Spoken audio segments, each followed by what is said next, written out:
एक विशेष चेकिंग अभियान चलाया जा रहा था जो नए वर्ष को लेकर, गुरु पर्व को लेकर और अन्य चीज़ों को लेकर, और उसमें बॉम्ब स्क्वाड और सभी के द्वारा जांच किया जा रहा था।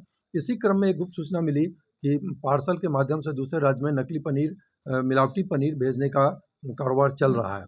इसी क्रम में पुलिस उपाधीक्षक मुख्यालय के नेतृत्व में एक टीम बनाई गई, जिसमें कि पुलिस उपाधीक्षक विधि व्यवस्था और राजेश सिन्हा पुलिस निरीक्षक तथा अध्यक्ष पटना जंक्शन एवं अन्य लोगों को शामिल किया गया। और इस टीम के द्वारा जब वहां जांच की गई पार्सल क्षेत्र में, तो पाया गया कि एक व्यक्ति 250 किलो पनीर दूसरे राज्य में बुकिंग कर चुका था और उसको दूसरे राज्य में भेजने की तैयारी की जा रही थी साउथ बिहार एक्सप्रेस ट्रेन से।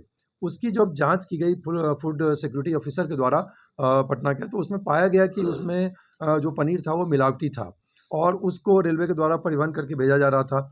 एक रोचक तथ्य सामने आया कि जो पनीर भेजा जा रहा था उसके लिए जो 5 डिग्री सेंटीग्रेड, जो कि फूड सेफ्टी स्टैंडर्ड जो एक्ट है उसके तहत जो एक स्टैंडर्ड है कि 5 डिग्री सेंटीग्रेड से नीचे उसको उससे ज़्यादा पे नहीं परिवहन करना है, वो पालन नहीं किया जा रहा था।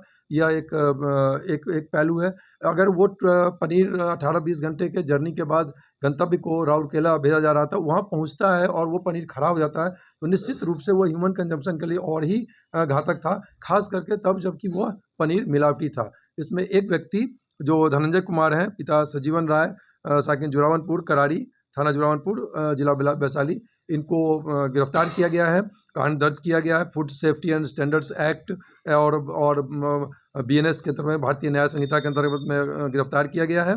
और इसमें जो 250 किलो मिलावटी पनीर है उसका लगभग, जो इसको बेचा जाता अगर, तो लगभग 75,000 मूल्य के ये पनीर है। सर, कहाँ से लोड हुआ था ये पनीर और कहाँ जा रहा था? ये पटना जंक्शन पे इसको बुक किया गया था और साउथ बिहार एक्सप्रेस से जैसा बताया गया है वो राउरकेला जा रहा था।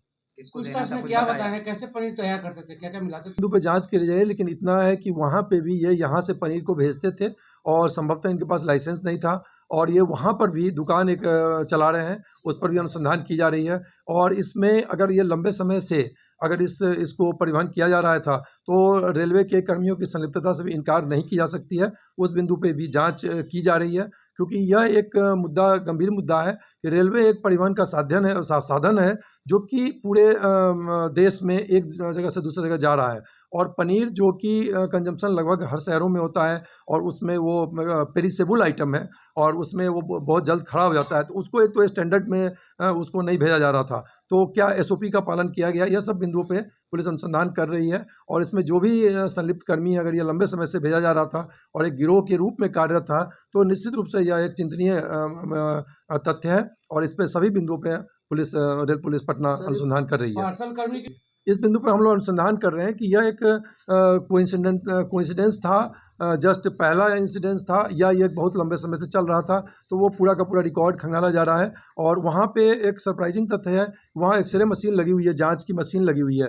तो वो जांच की मशीन में निश्चित तौर पे इसका खाद्य सामग्री को अगर आप जांच करते हैं और उसको अगर ऐसे ही खुले में रख के उसको पन्नी में सिंपल बहुत उसको ढंग से नहीं पैक किया हुआ था, वो फ्रीजिंग जो कंडीशन होता है उसको उसमें नहीं रखा हुआ था, तो यह एक काफ़ी चिंतनीय तथ्य है। और ह्यूमन कंजम्पशन के लिए जो उसको जांच किया गया, तो ऐसे भी उसमें मिलावट पाया गया जो कि ह्यूमन कंजम्पशन के लिए नहीं है, वो लायक नहीं था। और फूड सिक्योरिटी ऑफिसर के द्वारा उसको फिर जो विधि सम्मत कार्रवाई करते हुए और उसको मानक प्रक्रिया का अनुपालन करते हुए उसको विनष्ट किया गया है, क्योंकि वो FSSA के में दिया हुआ है कि उसको आप अविलंब उसको विनष्ट कर दिया जाए, तो ताकि उसका कभी भी यूज़ ना हो। दूसरा कि परिवहन अगर करते हैं और वो पनीर सही भी रहता और उसको अगर 16 घंटे 18 घंटे बिना फ्रीजिंग कंडीशन 5 डिग्री सेंटीग्रेड में नहीं भेजते हैं, तो वहाँ पे वो कंजम्पशन के लायक वो नहीं। पार्सल जो जहाँ से पार्सल होता है पटना जंक्शन पे, वहाँ एक गुप्त सूचना मिली थी और उसमें पुलिस के द्वारा अग्रतर कार्रवाई की गई है, जिसमें कि अभी तुरंत प्रेस को ब्रीफ किया जाएगा। वो एक सेपरेट मामला है। वो अमर उजाला जीवांजलि के सारथी की मदद लें और महाकुंभ में स्नान जरूर करें।